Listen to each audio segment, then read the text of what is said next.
February 23, 1945. Over Luzon, the plane's belly opened and the night swallowed the nose. One moment I was packed inside the C-47, breathing the stale mix of sweat and fuel. The next I was staring into a black sky over the Philippines, knowing that somewhere below was Las Barras. And somewhere inside Aquil Campo, there were people whispering the words that would haunt me. They are going to kill us. I had heard them in briefings, in rumors from guerrillas, in the way the officers' eyes hardened whenever the camp was mentioned. Those words were already waiting for us on the ground. The wind hit me like a wall.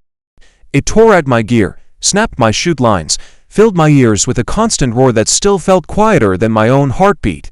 I had jumped plenty of times before, but never like this behind Japanese lines, in the dark, knowing that every second between the jump and the landing could decide who lived and who never left that camp alive. Below, the world was nothing but shapes, a black mass of jungle, a faint silver line of water, a darker rectangle that had to be the camp itself. Las Barras looked like a shadow someone had forgotten to erase. My chute jerked open with a hard tug that bit into my shoulders. For a moment, the chaos of the jump froze. I floated, suspended in a pocket of silence that felt too calm for what we were about to do. The propellers faded behind me. Far away, artillery thumped like distant thunder. The rest was wind and my own breath, slow and deliberate, as if I could force my lungs to believe this was just another practice drop, but it wasn't. We were the 11th Airborne, dropping where we were never meant to be, into a sky the enemy thought it controlled. Somewhere in that darkness below, Japanese guards walked their patterns along fences and towers, rifles slung casually, believing the prisoners inside had nowhere to go and no one coming for them. They were wrong. The mission orders had been simple and brutal. Go in fast, hit hard, get every prisoner out. No delays, no mistakes. Shapes began to form beneath me. The jungle rose up like a living thing, the trees reaching for us with invisible hands. I could make out the faint glimmer of Laguna de Bay, flat and dark, and beyond it a faint line of hills. I knew, on some map spread over a table far behind the front, my descent was just a penciled arrow. Up here, it felt like falling into the unknown with every nerve exposed. I saw other canopies ghosting in the night, pale outlines drifting in formation, our scattered regiment threading its way toward the drop zone. Above us, the plane already banked away, shrinking into the sky, leaving us alone with gravity and the mission. No turning back now, no second chance if we missed our mark. The ground rushed up faster than I wanted. Training took over. I flexed my knees, gripped my weapon tighter, eyes searching for any sign of movement below. I caught a glimpse of the camp's distant outline, rectangular, still, and terrifyingly quiet. No alarms yet, no flares, just that heavy, waiting silence that always came before the first shot. Then the trees exploded around me. Branches whipped my legs, tore at my sleeves. I hit the ground hard, rolled, and felt the jolt run straight through my spine. The smell of damp earth and crushed leaves filled my nose. For a second, I just lay there, listening, waiting for shouts, for a burst of gunfire that would mean we had been seen. Nothing, just the faint murmur of night insects and the distant break of water on the lake shore. I cut my chute, fingers moving fast, forcing them to be calm. The canopy sagged into the undergrowth, swallowing the last trace of my fall. Somewhere close by, another paratrooper hit the ground with a muffled thump and a grunt. We were landing scattered but alive, exactly as planned and yet completely exposed. I rose slowly, rifle ready, knees bent, trying to become just another shadow in the underbrush. My heart pounded so loudly I was sure someone would hear it. Somewhere ahead, beyond the unseen line of trees, Las Barras waited, fences, towers, starving prisoners, and men with rifles who had no idea that death was dropping out of the sky toward them. The sky above us was already closing again, the plane gone, the opening it had torn in the night ceiling shut. The mission had begun in total silence, and as I took my first step toward the camp, I realized that silence was the most frightening sound I had ever heard. February 23, 1945. The jungle lie, the jungle swallowed sound like a wet blanket. Every step we took sank into mud and roots, our boots barely whispering over the ground. The air was thick enough to choke on, heavy with mist, gun oil, and the rot of old rain. We moved in single file. No one speaking, orders had already been given. No light, no nose, no second chances. The moon hung somewhere above the clouds, faint and distant, its glow fractured through the treetops. Our only guide was the faint shape of the man ahead and the rhythm of our breathing. The jungle was alive with quiet things, leaves trembling under our boots, the occasional chirp of something that didn't care about war. But beneath it all was another silence, deeper and colder. The kind that warned you something was watching. After half an hour, the terrain began to shift. The ground sloped downward, the trees thinning, and then we saw Los Barras. At first it looked like any other cluster of buildings, dull, square shadows surrounded by fences. But as our eyes adjusted, the details crawled out of the dark. The wire fences were sagging, tangled with weeds and rust, but still deadly. The guard towers leaned at odd angles, their searchlights fixed in lazy arcs, cutting across patches of mud and debris. Even from a distance, I could see figures inside, small, unmoving shapes that didn't look alive. A smell drifted toward us, faint but unmistakable, the stench of sickness, waste, and something worse, something human left to long in despair.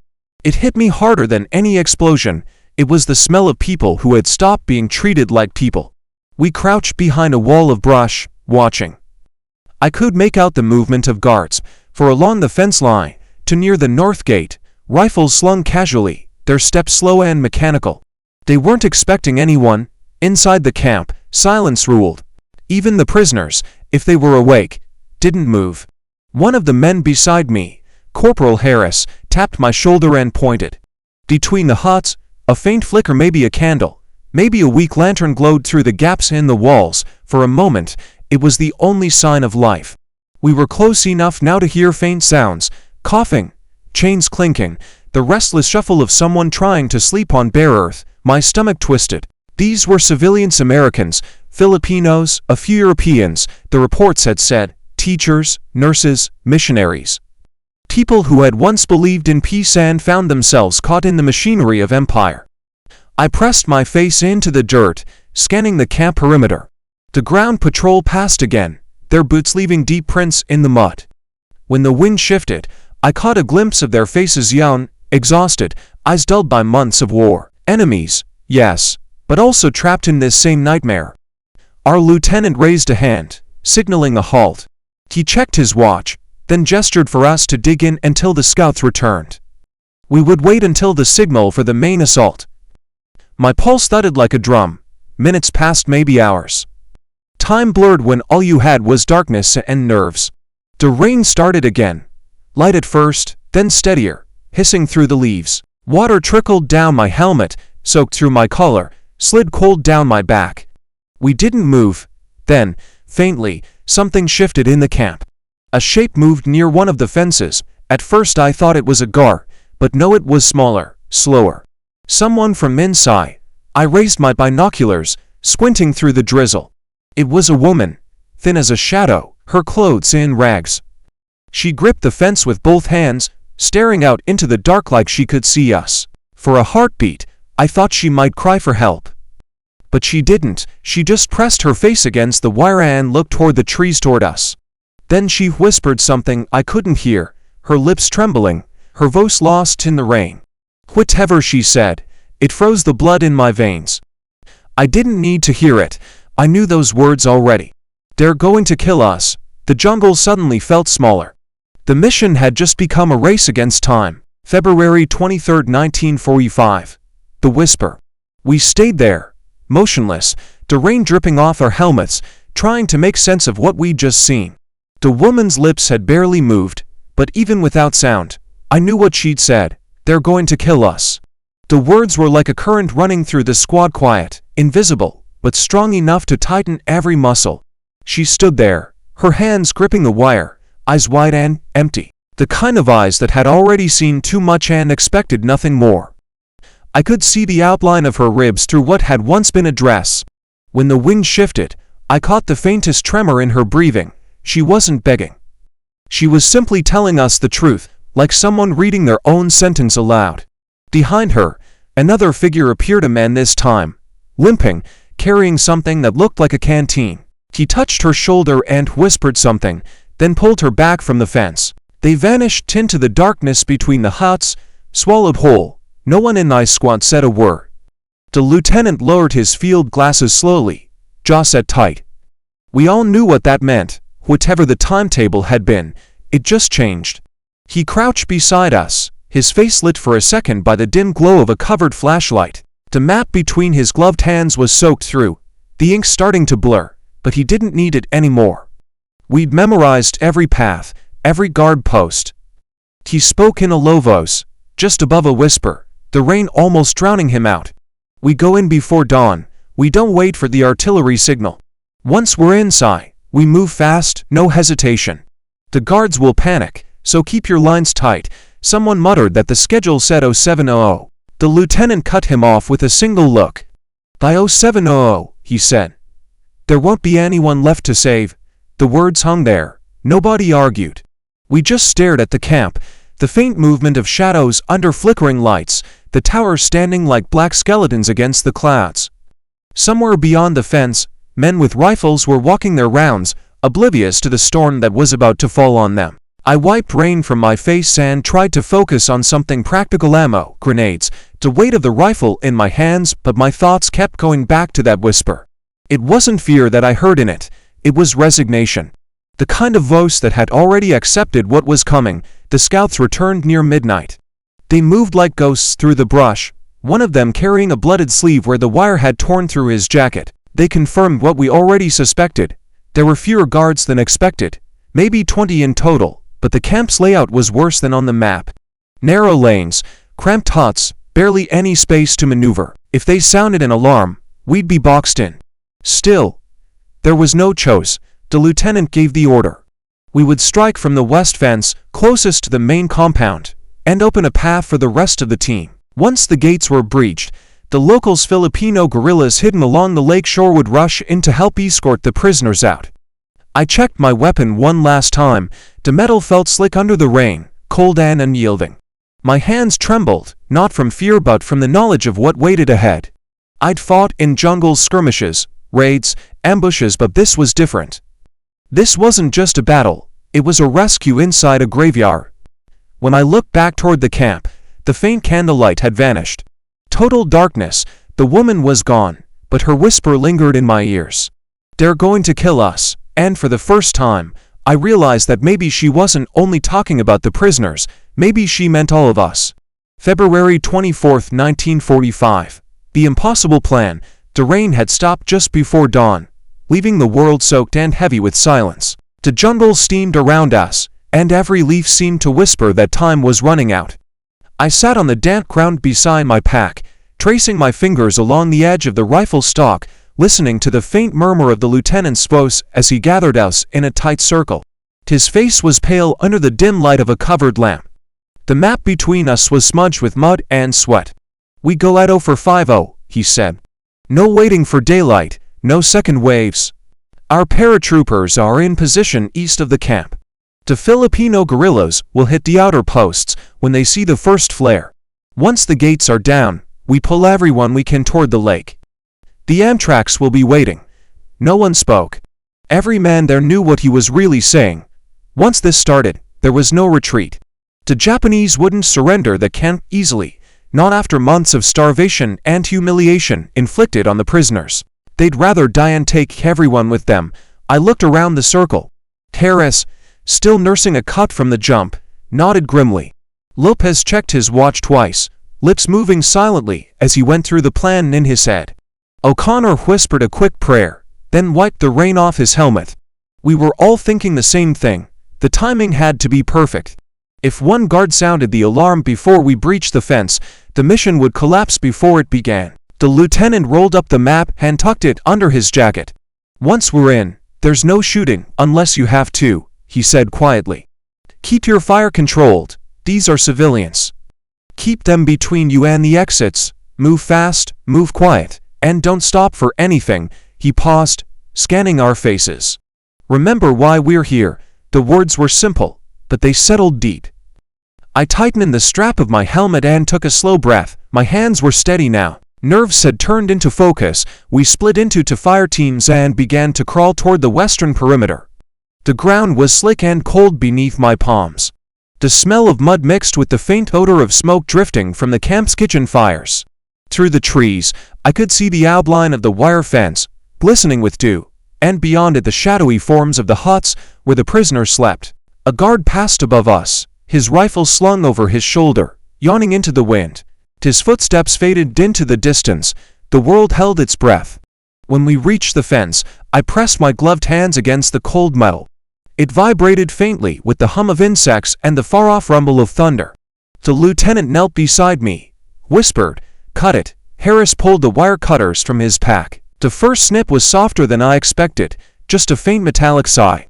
Another, then another, the hole widened slowly, carefully, until there was enough space for one man to slip through. I looked back toward the jungle, where the rest of the platoon crouched in silence, waiting for the signal. The sky above the trees was turning from black to deep gray. We were running out of darkness. The lieutenant glanced at his watch, then at me. "When we go," he said, "don't stop, no matter what." I nodded, heart pounding. The camp loomed before us, close enough to taste the smoke on the air. Somewhere inside, people were waking to another day of hunger, unaware that an army was crawling toward them through the mud. The impossible plan was no longer a plan, it was happening. And in less than an hour, the quiet world of Las Barras would explode into chaos. February 24, 1945. The first gate. The moment we crossed the fence, the world shrank to the sound of breathing and the soft crunch of boots in mud. My pulse hammered in my ears, louder than the rain ever was. The lieutenant moved first, slipping through the cut in the wire like a shadow. I followed, rifle ready, eyes searching the darkness for any sign of movement. The camp loomed ahead, rows of bamboo huts, sagging roofs, the faint glow of dying coals from a cook fire. We were inside. Every instinct screamed to move faster, but speed could kill us as easily as hesitation. The guards were still out there, somewhere between the barracks and the watchtowers, half asleep and unaware that death had already crawled through their defenses. Harris gestured left, Lopez covered the right flank. I dropped to one knee, listening nothing but the distant cough of a prisoner and the whisper of wine through broken shutters. The first guard appeared from behind a hut, walking lazily, rifle slung across his chest. He stopped to light a cigarette, the match flaring for a heartbeat. That spark was his mistake. The lieutenant was on him before he could exhale. A flash of movement, a muffled struggle, then silence. The cigarette fell, hissing in the mud. We moved again. Each step brought us closer to the main gate, the one that separated the inner compound from the open field where the hostages were forced to gather each morning. The metal hinges were old, rusted, glistening with dew. I reached it first, pressing a gloved hand to the cold iron. It was heavier than I expected, solid, unyielding, as if it wanted to stay closed forever. For a moment, I just stood there, hand against the gate, listening to my own breath. Behind it, faint voices murmured, women, maybe 2 or 3, speaking softly in Japanese. Then footsteps, a sentry. I froze. He passed so close I could smell the stale rice on his breath. His shadow slid over my boot and vanished around the corner. I raised my hand, signaling the squad to hold. The lieutenant's eyes met mine, steady and sharp. He mouthed one word, "Now." I pushed the gate. It groaned, slow and heavy. The sound seemed to slice through the air like a blade. Harris slipped inside first, sweeping the area with his rifle. I followed, covering his flank. Then I saw them. They were huddled in the shadows, wrapped in filthy blankets, their faces pale under the gray dawn. Women, men, children, all skin and bone, eyes white and unblinking. They didn't move when they saw us. They didn't cheer. They didn't speak. They simply stared, as if we were ghosts or another cruel trick of the guards. One woman, barefoot, hair tangled, her eyes hollow but sharp, rose slowly to her feet. It was her, the one from the fence. She looked at my uniform, my rifle, my face streaked with mud and sweat. Her lips trembled. "Please," she whispered. "Don't go away." Her voice was barely sound, yet it struck harder than any explosion. I wanted to tell her it was over, that we'd come to take them home, but the words stuck in my throat, because I knew it wasn't over, not yet. Somewhere beyond the huts, a shout echoed, short, sharp, alarmed, then another. A burst of Japanese voices, followed by the metallic rattle of a rifle bolt. The first shot cracked the air, and the spell shattered. "Go!" the lieutenant barked. We moved as one, herding the prisoners toward the fence. Bullets tore through the dawn, pinging off the gate. The woman clung to my arm as I dragged her toward the breach. The sky was no longer silent. The battle for Las Barras had begun. February 24, 1945. Eyes of the prisoners. Gunfire ripped through the fog like lightning through glass. The first round struck the bamboo huts, splintering the walls, sending dirt and ash into the air. Prisoners screamed soft at first, like the sound of wine, but then louder. Desperate, rising above the chaos. My training took over. I shouted for them to stay low, motioning with my free hand, my rifle still warm from the first burst. The lieutenant's voice cut through the nose. Form a line, keep them moving. We moved in pairs, covering the narrow lane that wound through the center of the camp. Huts burned behind us, smoke holing up into the dawn. Somewhere near the tower, a machine gun stuttered to life, its tracer rounds slicing orange lines through the gray air. Harris dropped to one knee, fired to short bursts, and the gun fell silent, the air filled with the sharp smell of cordite and burning wood. Then I saw them clearly for the first time, the prisoners. They came stumbling from the huts, dozens of them, maybe hundreds, barefoot, thin as skeletons, dressed in rags that clung to their skin. Some carried each other, others fell and tried to rise again, their legs trembling from weakness. Their faces were gray, their eyes hollow but alive, reflecting the firelight like mirrors of disbelief. I'll never forget those eyes. They weren't the eyes of soldiers or survivors. They were the eyes of people who had already made peace with death, suddenly realizing it hadn't come for them yet. One woman, her hair matted with dirt, reached for me as I passed. Her hand was shaking violently, but she smiled, a broken, fragile smile that didn't belong in that place. She whispered something in Japanese. I didn't understand the words, but I understood the meaning. Gratitude, relief, a prayer. The lieutenant signaled toward the east gate. That's our way out. We guided the survivors in groups, pushing them through the smoke toward the hole in the fence we'd cut earlier. The air was alive with shouts, gunfire, and the cries of people trying to understand what was happening. Lopez and O'Connor covered the flank, laying down bursts of suppressing fire as more guards appeared near the tower. I saw one of them climb the ladder, rifle raised. I aimed and squeezed the trigger. He fell backward without a sound. The rifle kicked against my shoulder, and the reality of it all, what we were doing, what it cost, hit me for the first time. Aiko, the woman from the fence, was beside me again. She clung to my sleeve, guiding another prisoner, an older man too weak to walk. Please, she said, her voice trembling but firm. Don't leave anyone. I won't, I said, though even then I knew it was a lie I had to tell. There wasn't time, not for everyone. Explosions echoed from the western side of the camp. The Filipino guerrillas had begun their assault. Fire bloomed across the towers. The rising sun turned the smoke into a wall of gold and gray. We had breached the gate, but the battle had just begun. As I pulled Aiko and the others through the wire, the first shells hit the far end of the compound. The ground shook, the air burned. I turned back once, just long enough to see the camp swallowed by flame and the eyes of those still inside, watching us, silently begging for a freedom we might not reach in time. February 24, 1945. Echoes of battle. The morning sky turned the color of steel as the camp erupted behind us. The gunfire didn't stop. It rolled like thunder, breaking against the trees, echoing through the jungle. I could feel each burst vibrate in my chest as we moved the prisoners toward the tree line. Every second stretched into an eternity, the kind where thought disappeared and only motion remained. Keep them moving, the lieutenant shouted, his voice hoarse. Don't stop for anything. I herded a group of women and children through the mud, waving them toward the narrow path that led to the extraction point. Some stumbled, too weak to walk, others carried each other with desperate strength. Aiko was just ahead of me, her bare feet cutting against the rocks, holding a little girl's hand.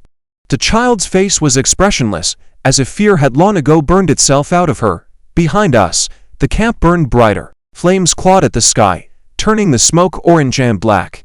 The towers were collapsing, one after another. The Japanese were fighting fiercely now, pouring gunfire into the jungle, shouting orders we could barely hear over the explosions. Then came the scream of mortar. The first shell hit just outside the fence, throwing dirt and shrapnel into the air. I dove over Aiko and the girl, the blast punching the breath out of me. When I looked up, part of the fence was gone, replaced by a crater and a haze of dust. The lieutenant's voice cut through the chaos. Move. Move before they bracket us. We scrambled to our feet. Harris and Lopez covered the rear, firing short bursts toward the smoke. I saw one of the guards sprinting along the fence line, firing wildly into the fleeing crowd.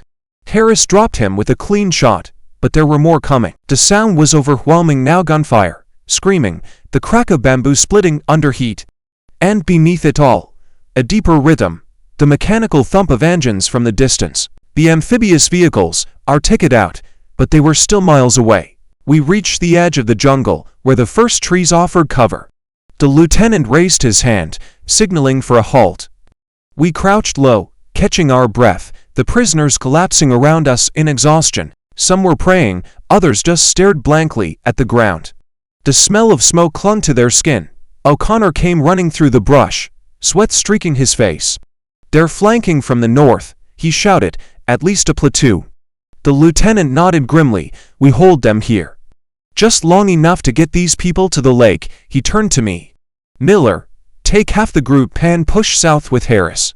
Find the trail that leads to the waterline. Keep the civilians moving. We'll cover you." I hesitated. "Sir, that means you'll do it." I didn't argue. I grabbed Aiko's arm, pulled her and the girl to their feet, and started down the slope. Behind me, the jungle exploded again, rifles, grenades, shouting. The echo followed us down the trail, rolling through the trees like a storm we couldn't outrun. For every step forward, another man's life was ending behind us, but there was no stopping now. Not until the lake, not until the boats, not until freedom or whatever waited for us in the firelit dawn. February 24, 1945. Fire on the horizon. The jungle swallowed us whole again, but this time it burned behind us. The air shimmered orange through the trees, the glow of lost spars spreading like the sunrise from hell. Each explosion sent a pulse of light through the leaves, flickering against the faces of the prisoners as we ran. The smell of smoke and gunpowder clung to everything: hair, clothes, skin. We moved fast but careful, ducking under branches, half carrying those who couldn't walk. Harris took point, cutting through the thick brush with his bayonet. I stayed near the center of the line, helping Aiko keep the children together. The little girl she carried earlier was gone now, picked up by another soldier farther ahead. Aiko's hands shook, but her face stayed calm, her eyes always fixed on the faint shimmer of the lake ahead. Behind us came the sounds of pursuit. Short bursts of rifle fire, shouting in Japanese. The enemy was regrouping. I could hear their boots striking the ground, organized now, closer. Harris looked back once and spat into the dirt. "They're not giving up," he muttered. "No," I said. "They never do." The lieutenant's voice crackled over the small field radio slung on Lopez's shoulder. "Miller, status, 24 civilians, moving south toward the water. Minimal cover, you still holding." A pause, filled with static and distant gunfire. Then, "For now, make it count, Sergeant. The boats are inbound."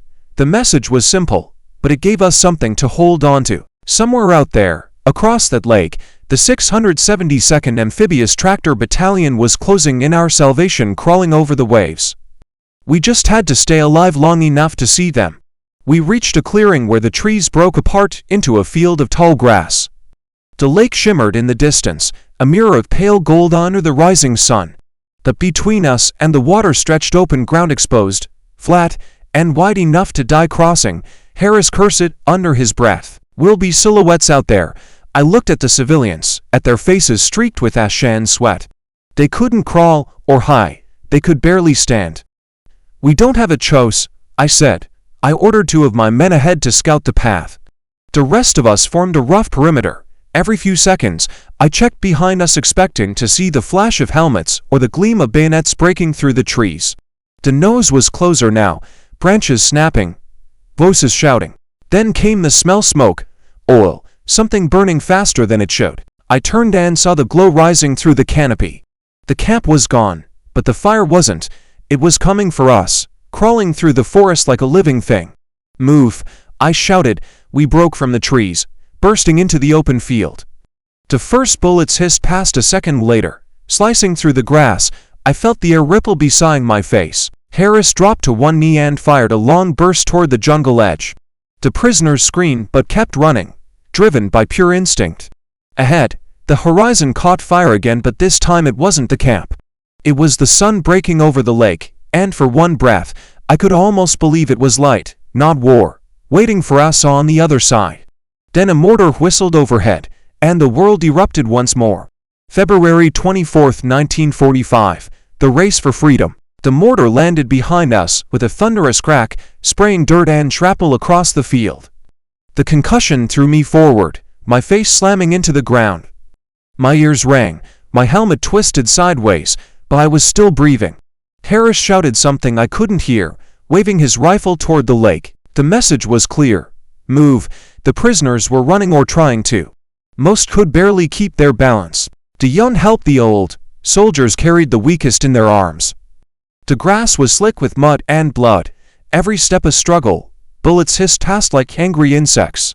I felt one snap through my sleeve, close enough to burn the skin beneath. Keep going, I yelled. My voice was hoarse, but it cut through the chaos. Aiko stumbled beside me, clutching the hand of a boy no older than 10. Her breathing was shallow, but her eyes stayed forward. Almost there, I told her, though I didn't know if it was true. The ground sloped downward toward the lake. I could see the faint movement of boats' dark shapes gliding toward shore. The sight hit me harder than any battle cry. The rescue was real. They'd come, but the Japanese knew it too. They were closing in from the tree line, firing in short, precise bursts. One of my men, O'Connor, dropped beside me, a red stain blooming across his chest. I grabbed his shoulder, but his eyes were already fading. I forced myself to look away. There was no time for mourning, not here, not now. Harris threw a grenade back toward the jungle. The explosion sent leaves and bodies flying, buying us a few seconds of silence. We used them. We formed a line, soldiers alternating with the stronger prisoners, guiding the others through the last stretch. Every man fired, in measured bursts, covering the retreat. My rifle was nearly empty, the barrel hot enough to burn. Smoke curled around us as if the world itself was on fire. The first Amtrak hit the beach with a splash, its hull glistening in the sun. An American flag flapped above it, torn but defiant. The sound of its engine, deep, powerful, mechanical, was the most beautiful thing I ever heard. Go! Go! I screamed. The first group reached the water, wading waist-deep toward the vehicle. Marines leaned out, hauling them aboard, shouting encouragement and firing over their shoulders toward the advancing enemy. More boats appeared, bouncing through the waves, engines roaring. The lake had come alive with salvation. I stayed behind with the last few men, covering the retreat. My rifle clicked empty. I tossed it aside, drew my sidearm, and fired until the slide locked open. The enemy was still coming, but so were now hesitant, disoriented, their shouts drowned by the roar of engines. Aiko reached the waterline, turning back once to find me. For a second, our eyes met through the smoke and chaos.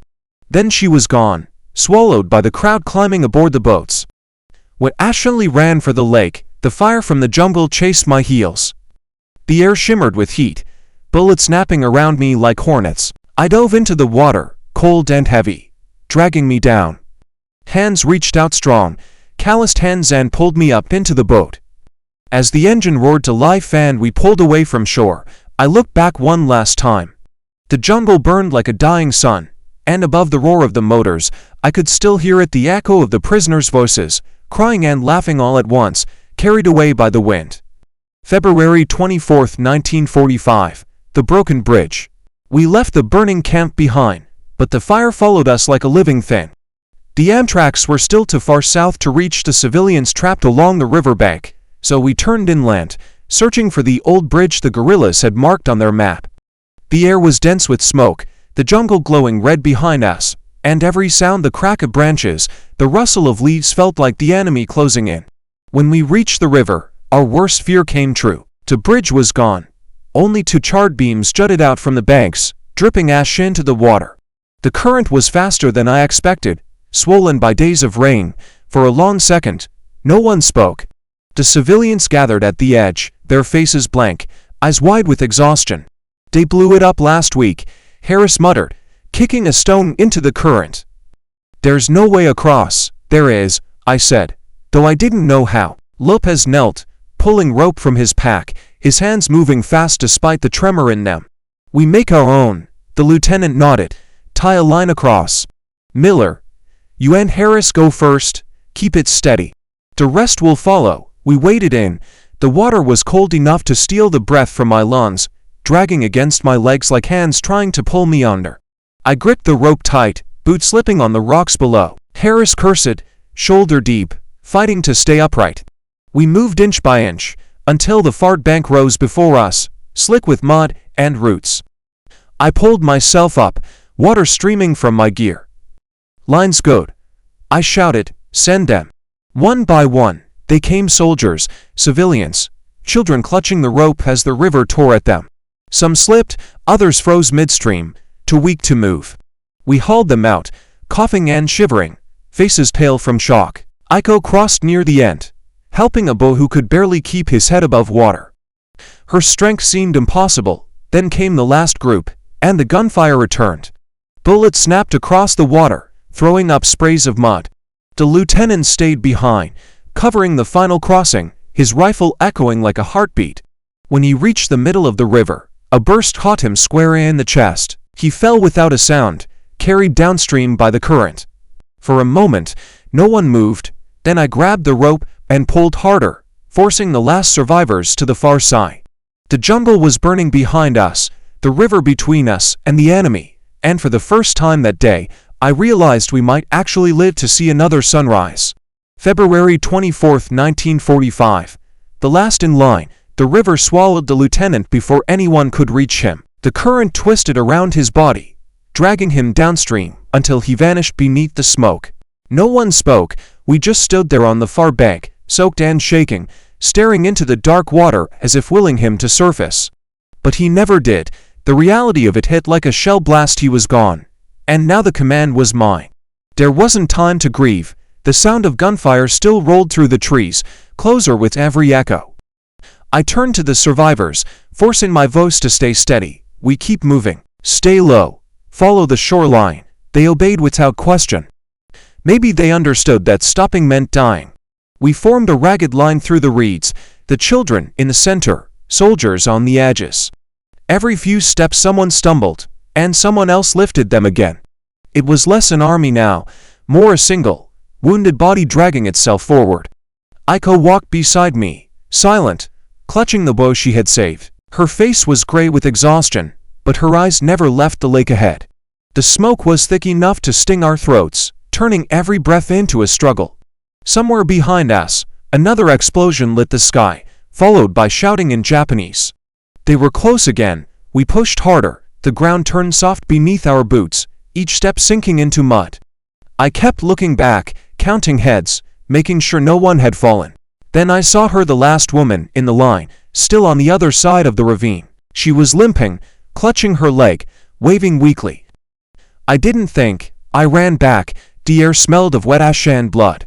I slid down the bank, splashed through the shallows, grabbed her arm. Her eyes were wild with fear. Please, she whispered, don't leave me. Not today, I said. I half carried her up the far side, muscles burning, heart pounding in my throat. When we reached the top, Harris was waiting, covering us with his rifle. He helped pull her over the ridge just as the next volley tore through the trees. Bullets smacked into the mud around our feet. Move, Miller, he shouted. We ran until the river disappeared behind us, until the jungle thinned and the shimmer of the lake came into view once more. The enemy was still somewhere out there, hunting us, but for now, the line was unbroken. And for the first time since dawn, the wind carried no screams, only the distant hum of engines coming to take us home. February 24, 1945. Rescue on the lake. The lake stretched before us, calm and wide, a sheet of silver beneath the rising sun. For a moment, it looked like peace, something untouched by the chaos still raging behind us. But then the sound came, faint at first, then growing a low mechanical rumble rolling over the water. The boats were coming. We broke from the tree line and stumbled down the slope toward the shore. Mud clung to our boots, and the prisoners fell to their knees in the shallow water, too exhausted to stand. Aiko dropped beside the bow she'd carried, holding him close, both of them shaking. Harris turned to me, face streaked with soot. They made it, he said quietly. Damn it, they actually made it. The first Amtrak appeared through the mist, cutting through the lake like a beast of steel and foam. Its engine roared, echoing off the mountains. Marines waved from the deck, rifles ready, scanning the shoreline for movement. Behind it came more dark silhouettes gliding in formation, their hulls shining with spray. We fired a red flare, the signal for extraction. A moment later, one of the boats veered toward us, its gunner shouting orders we could barely hear over the roar. The civilians began to move, wading deeper into the cold water. Some had to be carried, others floated weakly, arms outstretched toward the rescuers. Then the shooting started again. From the far side of the lake, tracers streaked across the surface, snapping into the water near our feet. The Japanese had regrouped. Their bullets struck the waves, spraying arcs of silver and foam. I dove flat, returning fire with the last rounds in my rifle. Harris and Lopez joined in, bursts of flame flashing from their muzzles. "Get them on board," I yelled. Marines leapt into the shallows, dragging people into the boat, women, children, men who could barely lift their heads. The sound was chaos. Coughing, crying, the grind of engines and gunfire blending into one. I helped Aiko climb up, then pushed the bow after her. She looked back at me, eyes full of tears and disbelief. "Go," I said. "Don't stop." The last of the prisoners were aboard. I jumped in, pulling Harris out behind me. The engine roared, churning water into white spray as we pulled away from the shore. As the distance widened, the jungle faded into a blur of smoke and fire. The gunfire grew faint, then vanished beneath the steady hum of the motor. For the first time in days, the air smelled like rain instead of death. February 24, 1945. Silence in retreat. The Amtrak groaned as it pushed through the waves, its metal hull shuddering with every swell. Water slapped against the sides, spraying cold mist into our faces. The noise of engines filled the air, loud, constant, almost comforting after the chaos of the battle. But beneath that mechanical roar was something else, silence, the kind that follows when survival replaces victory. No one spoke. The soldiers sat hunched over their rifles, eyes fixed on the horizon. The prisoners, what was left of them, lay across the deck, wrapped in wet blankets, motionless except for the faint rise and fall of their breathing. Some still trembled, others just stared, as if trying to understand what freedom even meant. I sat near the bow, watching the smoke rise from the far shore. The jungle burned in long, dark lines, black scars stretching into the sky. Somewhere back there were men who hadn't made it, our lieutenant, the guards, the ones swallowed by fire or river. The mission was over, but my mind refused to accept it. Aiko was beside me, her hands gripping the edge of the boat. She hadn't said a word since we boarded. The boy she had saved slept with his head in her lap, his tiny fingers clutching her sleeve. The wind tangled her hair across her face, but she didn't move to brush it away. Her eyes were fixed on the water, unblinking, lost somewhere far beyond the waves. Harris broke the silence first. "We did it," he murmured, his voice hoarse. "We actually pulled it off." I nodded but said nothing. The word didn't feel right. What we had done was something else, something that lived somewhere between rescue and ruin. The Marine pilot turned, shouting over the engine nose. "Hold on, we're almost to the rendezvous." I looked back one last time. The coastline was fading now, the firelight dimming against the brightening sky. The sound of gunfire had finally vanished, replaced by the rhythmic churn of the engines. A strange calm settled over me, heavy but welcome. Beside me, the boy stirred and mumbled something in Japanese. Aiko whispered to him softly, a lullaby I couldn't understand. Her voice blended with the hum of the boat, a fragile thread of peace in a world still burning. For the first time in weeks, I let myself breathe, not in fear, not in duty, but in something close to hope. February 25, 1945. The field hospital. We reached the southern shore before sunrise. The beach had become a field hospital, rows of canvas tents glowing with lantern light, medics running between them, the air thick with the smell of iodine and smoke. As we stepped off the boat, the wounded were carried away on stretchers. Some groaned softly, others were silent, their faces pale under the flickering lamps. A nurse guided Aiko and the boat to a tent. They looked like ghosts under the sheets, barely alive, but alive nonetheless. I followed, standing at the entrance as a medic checked their vitals. When Aiko met my gaze, her lips trembled into something like a smile. "Safe," she whispered. The word struck deeper than any bullet. I nodded, unable to speak. Outside, Harris was sitting on a crate, hands shaking as he cleaned his rifle. He looked up when he saw me, eyes hollow. "You think they'll remember this?" he asked quietly. I looked around the tents, the wounded, the rising sun spilling gold across the ruined horizon. "They don't need to," I said. "We will." The engines of new boats rumbled in the distance, heading back toward the smoke. The war wasn't over, but for now, this part of hell had ended. February 26, 1945, her name. By morning, the camp smelled of coffee, medicine, and rain. The nurses moved quietly between the rows of cots, their footsteps soft against the mud. I sat beside Aiko's bed, watching the boy sleep beside her. She looked stronger now, color returning slowly to her face. When she opened her eyes, she studied me for a long time before speaking. "You never asked my name," she said softly. "I didn't need to," I replied, but she told me anyway. Aiko. The name lingered in the air like a prayer. She spoke in short breaths, her English halting but clear. Her husband had been taken months before. Her only wish, she said, was that someone might remember she existed, that she had lived through this place. I promised her I would. It was the only promise I knew I could keep. Outside, the wounded were being loaded onto trucks bound for the rear. The rain began again, light and steady, washing the blood from the walkways. Before I left her tent, Aiko whispered, "You saved us." I looked at her, then at the boy still sleeping beside her. "No," I said quietly. "You saved me," and for the first time since Las Barras, I almost believed it.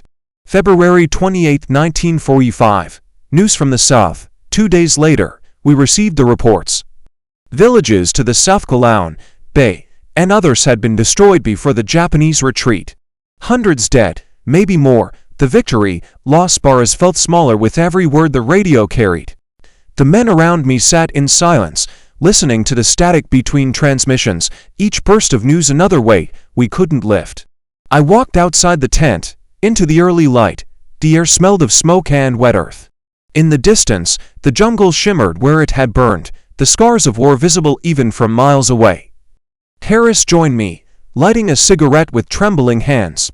"We saved hundreds," he said, exhaling slowly. "But thousands didn't get that chance." I nodded. "That's war," I said, though it didn't sound like an answer. We stood there a long while, watching the clouds drift over the lake, the same water we had crossed in fire just days before. The surface looked calm now, almost peaceful, hiding everything it had taken.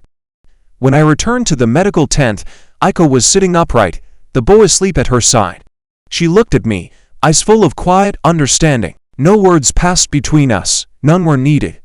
March 3, 1945. Letters I never sent, I tried to write that night. The words came slowly, unevenly, my hand trembling over the paper. "Dear Mother," I began, then stopped. How could I describe what we had seen? How could ink capture the smell of burning wood and flesh, or the sound of children crying in a language I didn't understand? I started again, then again, each attempt dying after a few lines. The truth wasn't meant for home. It would have no place at a dinner table, no comfort in a letter. Harris passed by, glancing at the blank page. "You writing?" he asked. "Trying," I said. He nodded, sat beside me, and stared into the dark. Maybe some things aren't meant to be written. The lamps flickered as a breeze moved through the camp. I folded the empty page and slid it into my jacket pocket. I told myself I'd finish it later, but I knew I wouldn't. Some stories were better left between the men who lived them and the ghosts who never left. That night, I lay awake, listening to the soft breathing around me, the rain tapping against the canvas. For the first time, silence felt heavier than the battle itself. March 10, 1945, when the engines fell silent. The sound of planes had become part of me, constant, distant, a reminder that the war still breathed somewhere beyond the horizon. But that morning, the sky was quiet. No engines, no thunder of artillery, just the faint hum of wind over the open field. It should have felt like peace. It didn't. I walked to the edge of camp, where the lake shimmered under the sun. The water was still, reflecting the clouds like a mirror. Somewhere across that surface lay Las Barras, what was left of it. I could almost see the smoke again, the silhouettes running through the fire, the faces of the ones we couldn't save. Aiko and the boy had been sent north with the medics. Before leaving, she pressed a folded paper into my hand. It was blank on one side, her name written on the other. "So you remember," she'd said. I kept it in my pocket, beside the letters I'd never mailed. The wind shifted, carrying the faint scent of rain and ash. The world was still scarred, but alive. I closed my eyes, listening to the silence where the planes used to be, and for the first time, I didn't miss their sound. The war would go on, but part of me had already ended.